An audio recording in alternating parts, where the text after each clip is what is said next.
salam sejahtera untuk kita semua. Pada saat ini kami akan memaparkan materi kelompok kami, dan sebelum itu kami akan memperkenalkan diri. Perkenalkan, nama saya Melsi Krisita Gabriela Winsky Chelsea Kowaas dengan NIM 2106 1102 0511. Perkenalkan, nama saya Devista Aprisia Palit, NIM 2106 1102 0544. Nama saya Nani Sancai Dwi Putri Ambar, NIM 2106 1102 05. Dalam pemaparan materi kali ini, ada beberapa poin materi yang akan kami bahas. Yang pertama, pemanfaatan teknologi keuangan dalam bisnis. Yang kedua, menjelaskan pengertian bank umum. Yang ketiga, manajemen bank umum. Yang keempat, bank syariah. Dan yang terakhir, bank perkreditan rakyat. Di era serba teknologi seperti saat ini, sudah banyak startup baru yang dibangun khususnya pada bidang teknologi keuangan.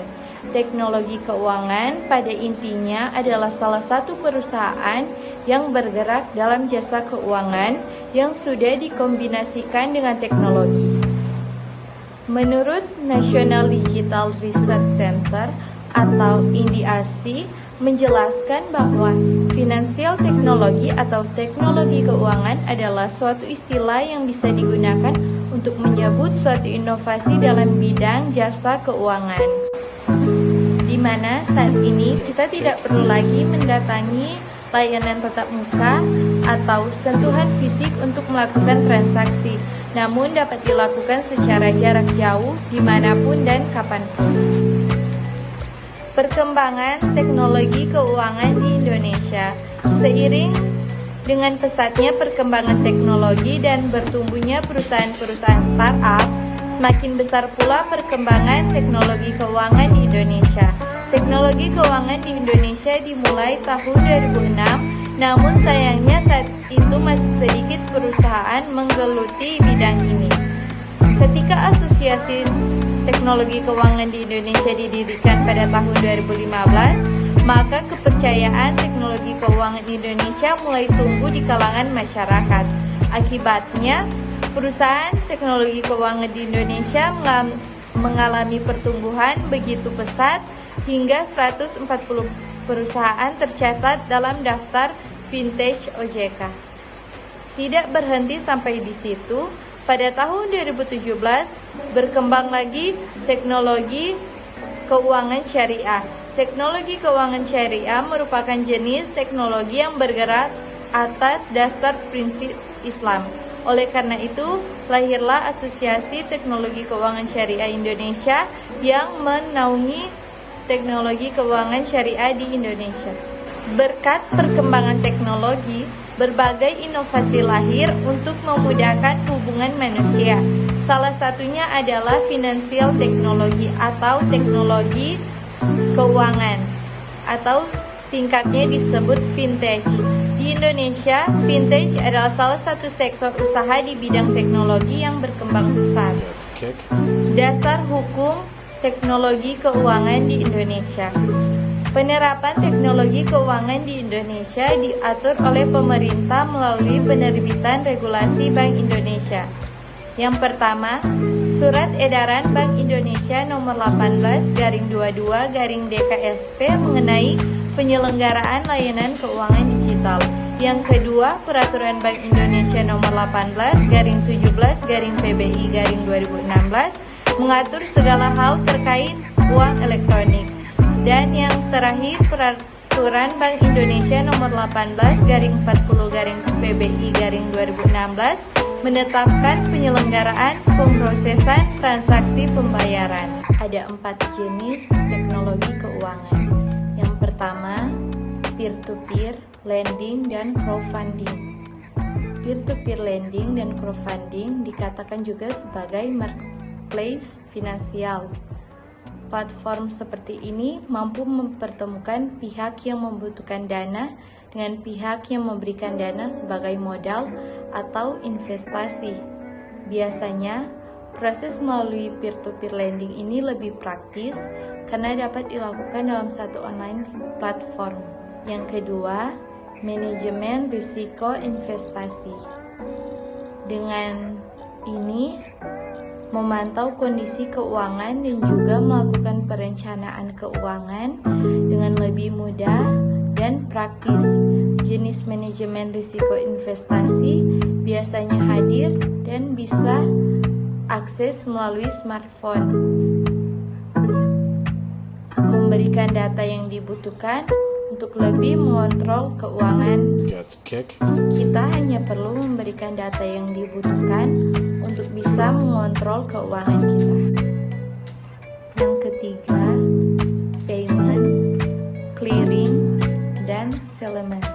Terdapat beberapa startup finansial yang sering menyediakan payment gateway, yang mana produk tersebut masih masuk dalam kategori payment, clearing, dan settlement.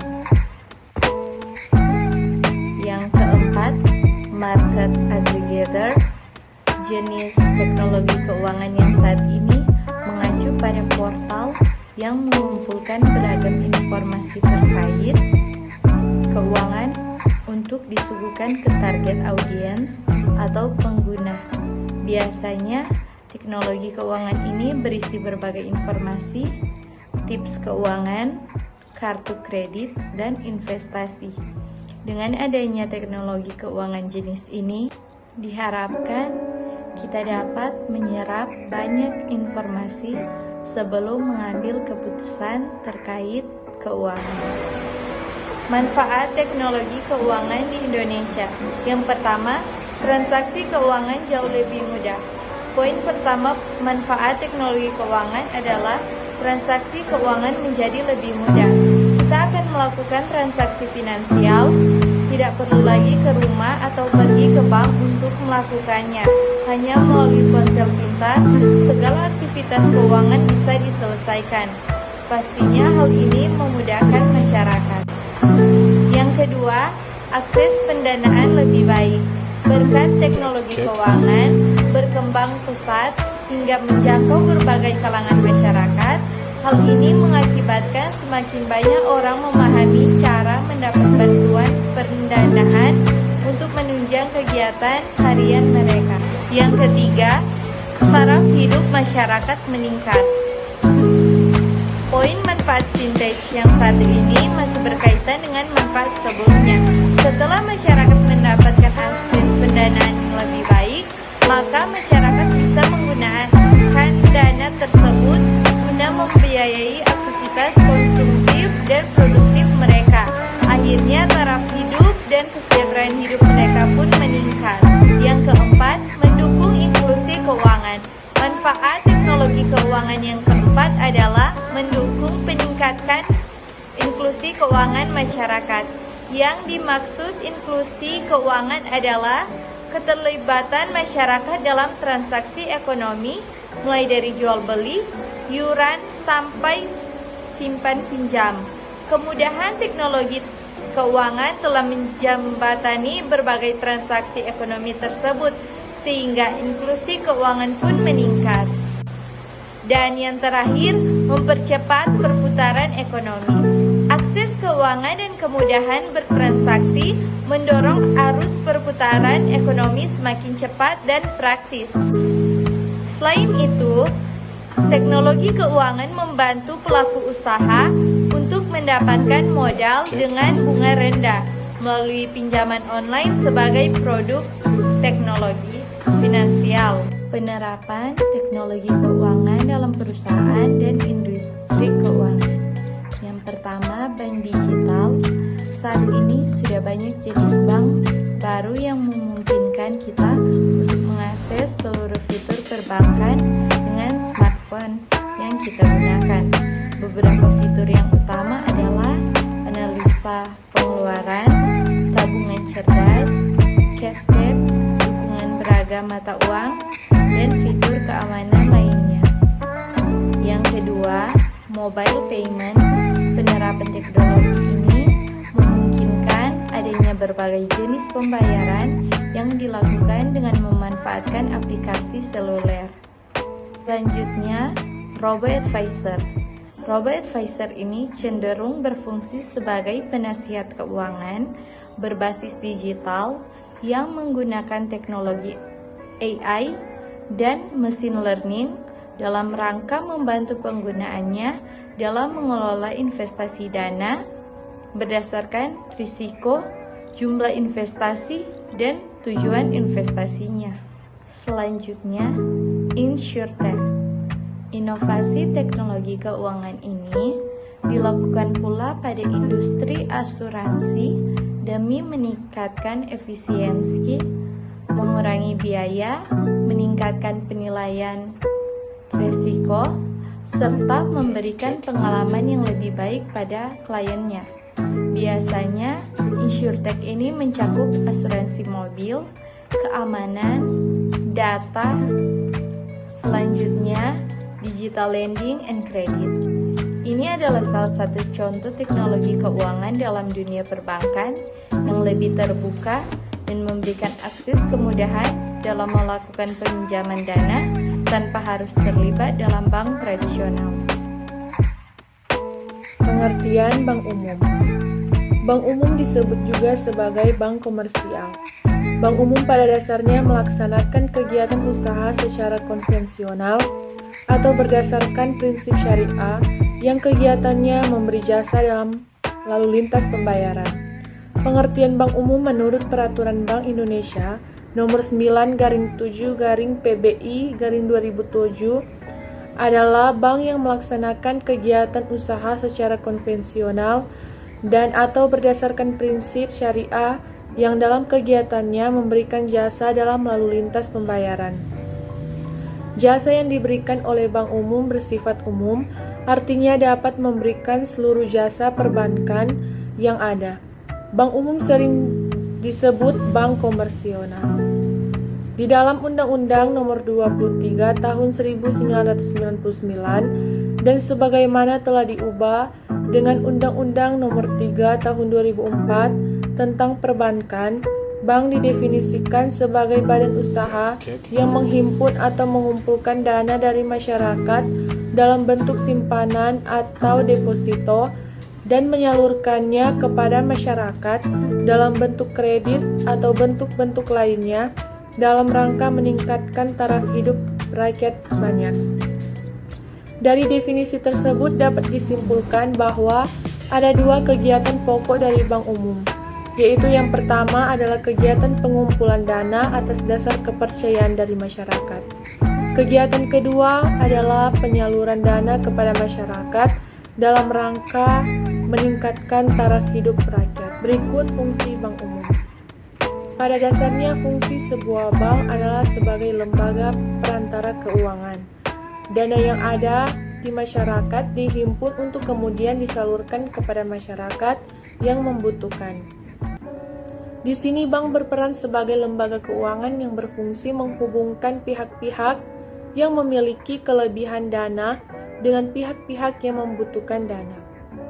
Fungsi mendasar dari bank umum adalah sejalan dengan pengertian bank, yaitu berperan sebagai penghimpun dana dari masyarakat dan menyalurkannya kembali kepada masyarakat atau sektor real atau dunia usaha yang memerlukan.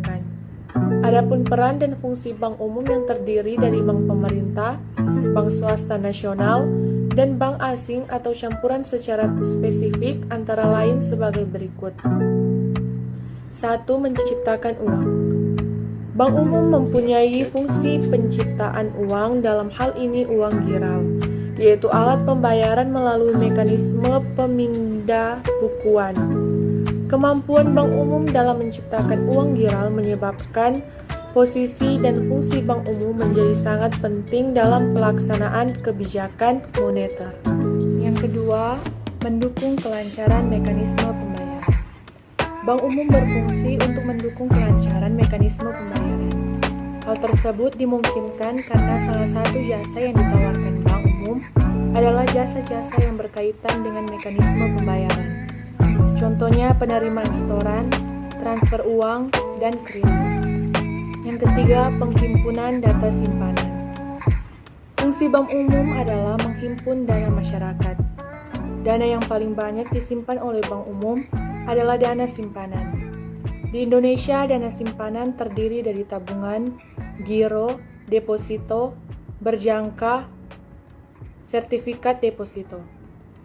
Yang keempat, mendukung kelancaran transaksi internasional.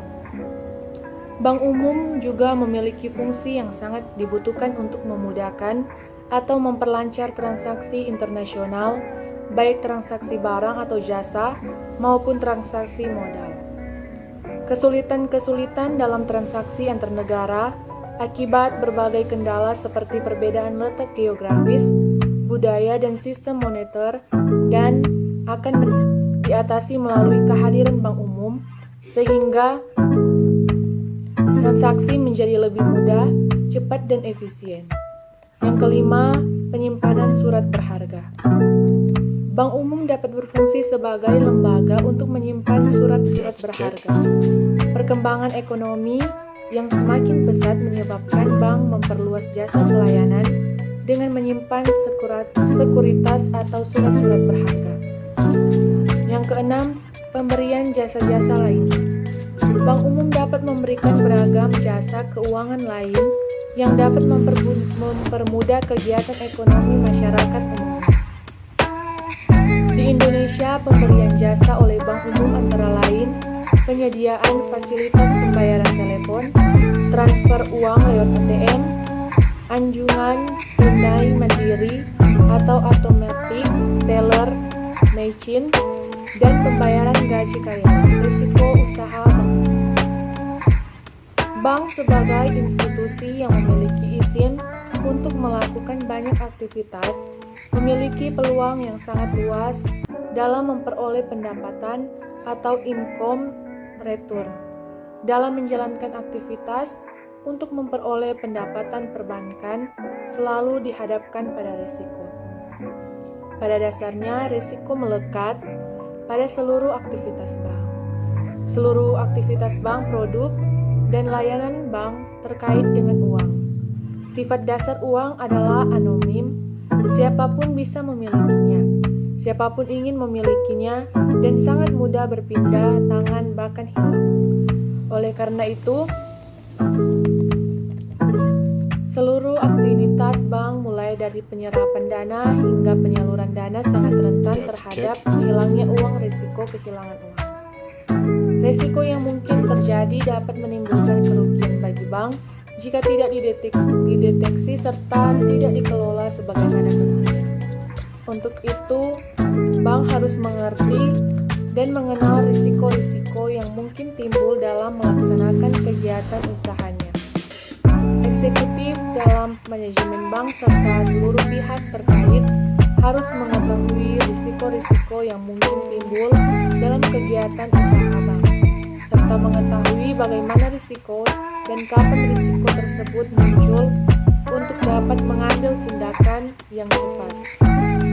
Pemahaman umum mengenai masing-masing kategori risiko sangat penting sehingga para manajer pelaksana dan bagian pengawasan dapat berdiskusi tentang masalah-masalah umum yang secara alami terjadi dari berbagai eksposur risiko. Risiko yang dikelola secara tepat dapat memberikan manfaat bagi bank dalam menjalankan laba yang atraktif. Agar manfaat tersebut dapat terwujud, para pengambil keputusan harus mengerti tentang risiko dan pengolahannya. Beberapa risiko bank yang mungkin dapat terjadi, yaitu yang pertama, risiko kredit.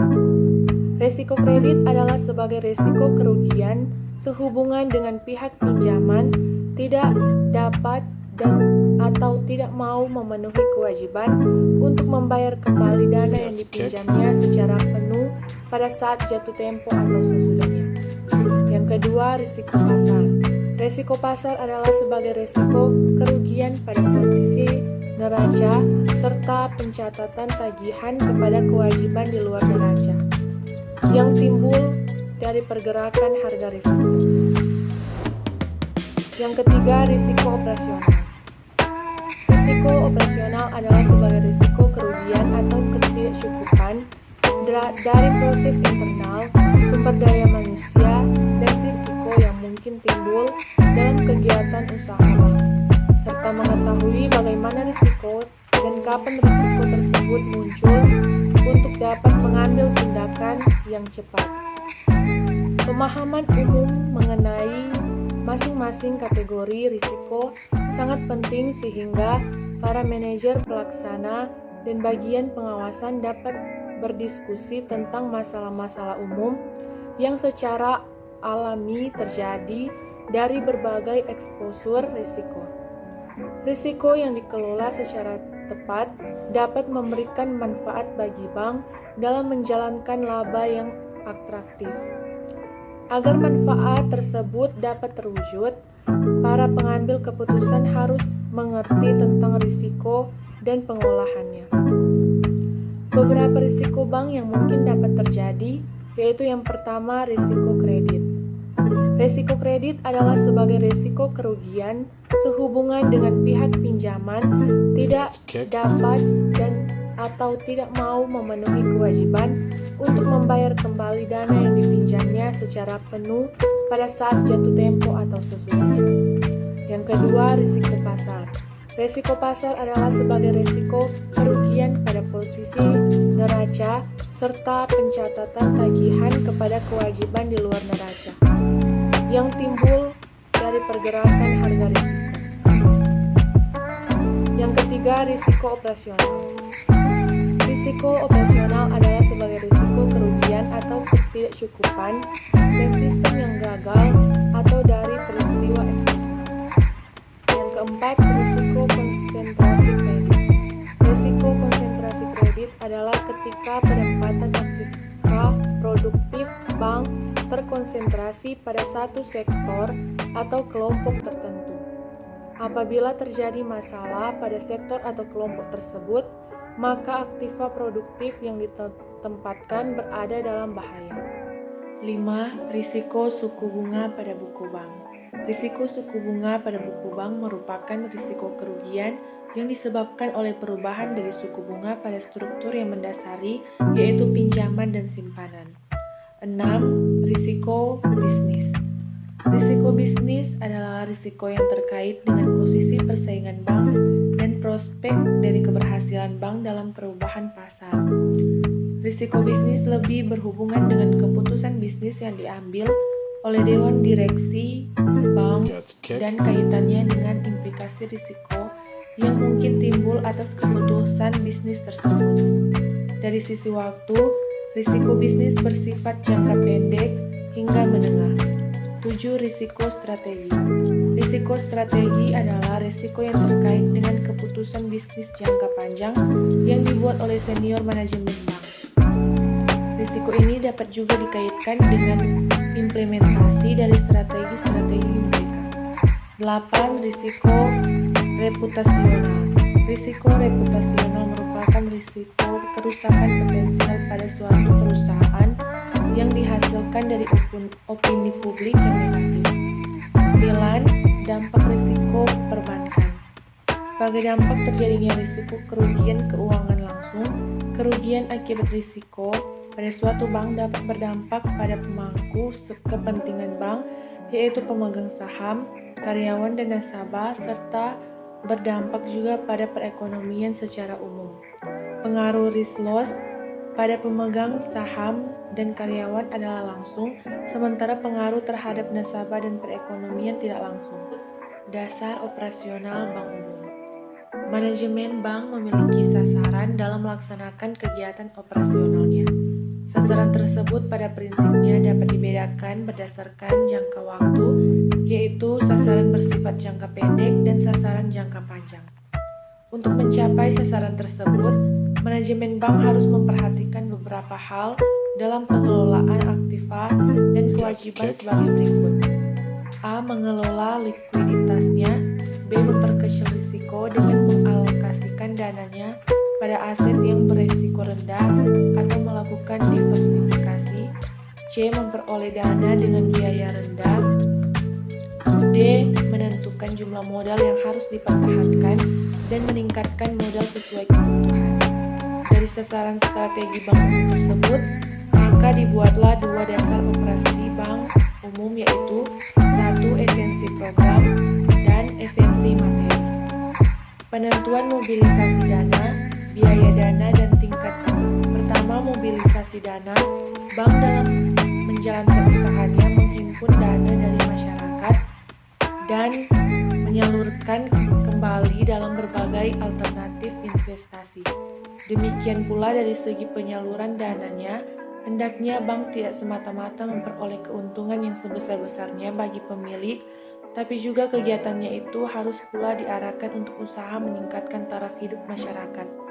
Kegiatan penghimpunan dana merupakan kegiatan pokok yang dapat dilihat pada sisi pasifan neraca bank. Keberhasilan bank dalam melakukan penghimpunan atau mobilisasi dana sangat dipengaruhi oleh beberapa faktor. Yang pertama, kepercayaan masyarakat pada suatu bank, di mana hal ini sangat dipengaruhi oleh kinerja bank yang bersangkutan, posisi keuangan, kapabilitas, dan kredibilitas para manajemen bank. B. Ekspektasi, yaitu perkiraan pendapatan yang akan diterima oleh penabung dibandingkan dengan alternatif investasi lainnya dengan tingkat risiko yang sama. C. Keamanan, yaitu jaminan keamanan oleh bank atas dana nasabah. D. Ketepatan waktu, yaitu pengembalian simpanan nasabah yang harus selalu tepat waktu. E. Pelayanan yang lebih cepat dan fleksibel. F. Pengelolaan dana bank yang hati-hati. Berikut biaya dana. Biaya dana adalah total bunga yang dikeluarkan oleh bank untuk memperoleh dana simpanan, baik dalam bentuk simpanan giro, tabungan maupun deposito. Total biaya dana tergantung dari seberapa besar bunga yang ditetapkan untuk memperoleh dana yang diinginkan. Semakin besar bunga yang dibebankan terhadap bunga simpanan, semakin tinggi pula biaya dananya, demikian pula sebaliknya. Biaya dana yang harus dikeluarkan oleh bank tergantung berapa besar dana yang berhasil dihimpunnya serta berapa besar ketentuan suku bunganya. Faktor-faktor yang mempengaruhi biaya dana dan faktor-faktor yang mempengaruhi besarnya biaya dana antara lain: 1. Tingkat suku bunga yang dibayar. 2. Komposisi dari portofolio sumber dana. 3. Ketentuan mengenai cadangan wajib minimum. 4. Biaya pelayanan untuk mendapatkan dana. 5. Pajak atas bunga. 6. Tingkat efisiensi. Manfaat perhitungan biaya dana di samping untuk keperluan penentuan harga jual.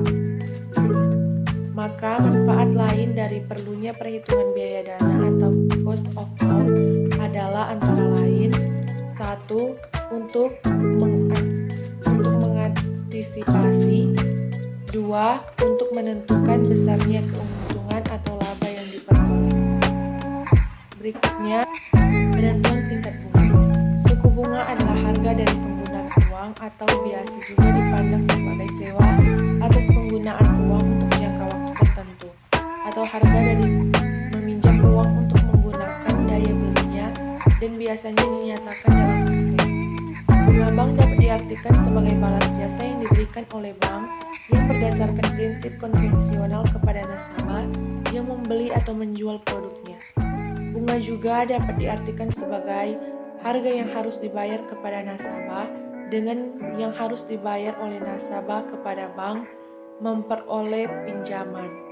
Agar keuntungan yang diperoleh bank dapat maksimal, maka pihak manajemen bank harus pandai dalam menentukan besar kecilnya komponen suku bunga. Hal ini disebabkan apabila salah dalam menentukan besar kecilnya komponen suku bunga, maka akan dapat merugikan bank itu sendiri. Faktor-faktor yang mempengaruhi penentuan suku bunga yaitu: 1. Kebutuhan dana. Faktor kebutuhan dana dikhususkan untuk dana simpanan, yaitu seberapa besar kebutuhan dana yang diinginkan apabila bank kekurangan dana, sementara permohonan pinjaman meningkat, maka yang dilakukan oleh bank agar cepat terpenuhi adalah meningkatkan suku bunga simpanan. Namun peningkatan suku bunga simpanan juga akan meningkatkan suku bunga. 2. Target laba yang diinginkan. Faktor ini dikhususkan untuk bunga pinjaman. Hal ini disebabkan target laba merupakan salah satu komponen dalam menentukan besar kecilnya suku bunga pinjaman. Jika laba yang diinginkan besar, maka bunga pinjaman juga besar dan demikian sebaliknya. Namun untuk menghadapi pesaing target laba dapat diturunkan seminimal mungkin. 3. Kualitas jaminan. 4. Kebijaksanaan pemerintah. 5. Jangka waktu. 6. Reputasi perusahaan. 7. Produk yang kompetitif. 8. Hubungan baik. Bank Syariah. Bank Syariah merupakan lembaga intermediasi dari penyedia jasa keuangan yang bekerja berdasarkan etika dan sistem Islam. Sesuai dengan Undang-Undang Nomor 21 Tahun 2008 tentang Bank Syariah, adalah bank yang menjalankan kegiatan usaha berdasarkan prinsip syariah atau prinsip hukum Islam yang diatur dalam Fatwa Majelis Ulama Indonesia atau MUI. Menurut Ali Sudarsono, Bank Syariah adalah lembaga keuangan negara yang memberikan kredit dan jasa-jasa lainnya di dalam lalu lintas pembayaran dan juga peredaran uang yang beroperasi dengan menggunakan prinsip-prinsip syariah atau Islam. Prinsip-prinsip dasar bank syariah. Yang pertama, bebas dari bunga. Yang kedua, bebas dari kegiatan spekulatif yang non-produktif seperti perjudian. Yang ketiga, bebas dari hal-hal yang tidak jelas dan meragukan. Yang keempat, bebas dari hal-hal yang rusak atau tidak sah. Yang kelima, hanya membiayai kegiatan usaha yang halal. Fungsi bank syariah. Yang pertama, fungsi manajer investasi. Fungsi ini dilihat dari segi penghimpunan dana oleh bank syariah, khususnya dana mudharabah yang bertindak sebagai manajer investasi dari pemilik dana. Dalam hal dana tersebut harus dapat disalurkan pada penyalur yang produktif, sehingga dana yang dihimpun dapat menghasilkan keuntungan yang akan dibagi hasilkan antara bank syariah dan pemilik dana. Yang kedua, fungsi investor. Penanaman dana yang dilakukan pada sektor-sektor yang produktif dengan resiko minim dan tidak melanggar ketentuan syariah. Yang ketiga, fungsi sosial. Dalam menjalankannya memiliki dua instrumen, yaitu instrumen zakat, infak, sedekah, dan instrumen qiradul hasan yang berfungsi menghimpun dana dari penerimaan yang tidak memenuhi kriteria halal, serta dana infak atau sedekah. Yang keempat, fungsi jasa keuangan. Memberikan layanan clearing, transfer, inkaso, kredit, dan pembayaran gaji. Jenis-jenis bank syariah. Bank syariah dibagi menjadi dua, yaitu bank umum syariah. Adalah bank syariah yang dalam kegiatannya memberikan jasa dalam lalu lintas pembayaran. Yang kedua, bank pembiayaan rakyat syariah. Adalah bank syariah yang dalam kegiatannya tidak memberikan jasa dalam lalu lintas pembayaran. Tujuan bank syariah. Yang pertama, mengarahkan kegiatan ekonomi untuk muamalat secara Islam. Yang kedua, untuk menciptakan suatu keadilan di bidang ekonomi dengan jalan meratakan pendapatan melalui kegiatan investasi. Yang ketiga, untuk meningkatkan kualitas hidup dengan jalan membuka peluang berusaha yang diarahkan kepada kegiatan usaha yang produktif. Yang keempat, untuk menanggulangi masalah kemiskinan. Yang kelima, untuk menjaga stabilitas ekonomi dan moneter. Yang keenam, untuk menyelamatkan ketergantungan umat Islam terhadap bank non-syariah. Perkembangan bank syariah di Indonesia. Perkembangan bank syariah di Indonesia sebenarnya tidak bisa dilepaskan dari perkembangan dan kemajuan perbankan syariah di dunia internasional. Awal 1980-an merupakan tonggak awal dimulainya diskusi pendirian bank syariah sebagai pilar ekonomi Islam. Tahun 1990-an merupakan tonggak baru yang secara khusus memprakarsa berdirinya Bank Syariah Indonesia yang dimotori oleh Majelis Ulama Indonesia atau MUI. Prakarsa khusus ini diawali dengan diselenggarakannya Lokakarya Bunga Bank dan Perbankan di Cisarua, Bogor, Jawa Barat pada 18 sampai 20 Agustus 1990. Hasil lokakarya ini kemudian dibahas lebih mendalam dalam Musyawarah Nasional 4 MUI di Jakarta pada 22 sampai 25 Agustus 1990. Dari hasil musyawarah ini dibentuk kelompok kerja yang disebut Tim Perbankan MUI untuk mendirikan Bank Syariah di Indonesia dan bertugas untuk melakukan pendekatan dan konsultasi dengan semua pihak terkait. Hasilnya pada November 1991 ditandatangani pendirian PT Bank Muamalat Indonesia atau BMI yang mulai beroperasi pada Mei 1992. Kelembagaan Bank Syariah di Indonesia. Secara kelembagaan, Bank Syariah di Indonesia dapat dibagi ke dalam 3 kelompok, yaitu yang pertama, Bank Umum Syariah adalah bank yang melaksanakan kegiatan usaha berdasarkan prinsip syariah yang dalam kegiatannya memberikan jasa dalam lalu lintas pembayaran. Yang kedua, unit usaha syariah adalah unit kerja di kantor pusat bank umum konvensional yang berfungsi sebagai kantor induk dari kantor cabang syariah atau unit syariah. Yang ketiga, Bank Perkreditan Rakyat Syariah adalah bank yang melaksanakan kegiatan usaha berdasarkan prinsip syariah yang dalam kegiatannya tidak memberikan jasa dalam lalu lintas pembayaran. Bank Perkreditan Rakyat atau yang biasa disingkat BPR merupakan bank yang melakukan kegiatan usahanya secara konvensional atau berdasarkan prinsip syariah yang dalam kegiatannya tidak memberikan jasa dalam lalu lintas pembayaran. Dasar hukum yang pertama, Undang-Undang Nomor 7 Tahun 1992. Yang kedua, Undang-Undang Nomor 10 Tahun 1998 yang berbunyi, BPR adalah bank yang melaksanakan segala kegiatan usaha secara konvensional atau berdasarkan prinsip syariah yang dalam kegiatannya tidak memberikan jasa dalam lintas pembayaran. Asas. Dalam melaksanakan usahanya, BPR berasaskan demokrasi ekonomi dengan menggunakan prinsip kehati-hatian. Sasaran melayani kebutuhan petani, peternak, nelayan, pedagang, pengusaha kecil, pegawai, dan pensiunan. Karena sasaran ini belum dapat terjangkau oleh bank umum dan untuk lebih mewujudkan pemerataan layanan perbankan, pemerataan kesempatan berusaha, pemerataan pendapatan, dan agar mereka tidak jatuh ke tangan para pelepas uang atau rentenir.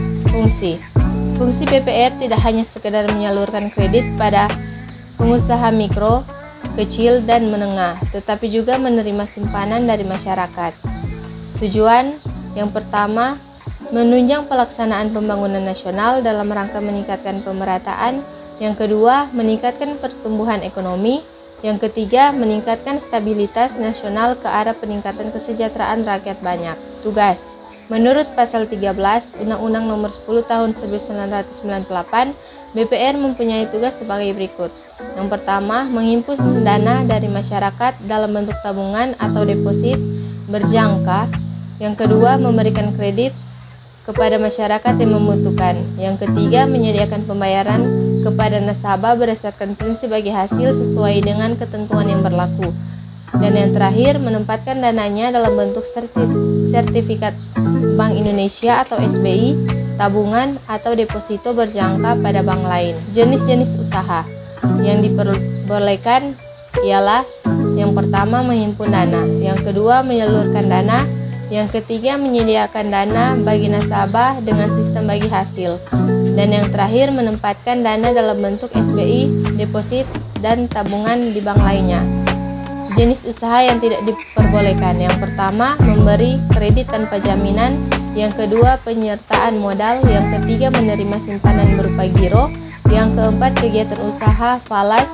Yang kelima, melakukan usaha perasuransian. Dan yang terakhir, melakukan penyertaan modal dengan prinsip. Produk bank. Yang pertama, KUM, kredit usaha mikro. Yang kedua, KSM, kredit serbaguna mikro. Yang ketiga, kredit usaha rakyat KUR. Dan yang terakhir, kredit modal kerja umum. Kelebihan.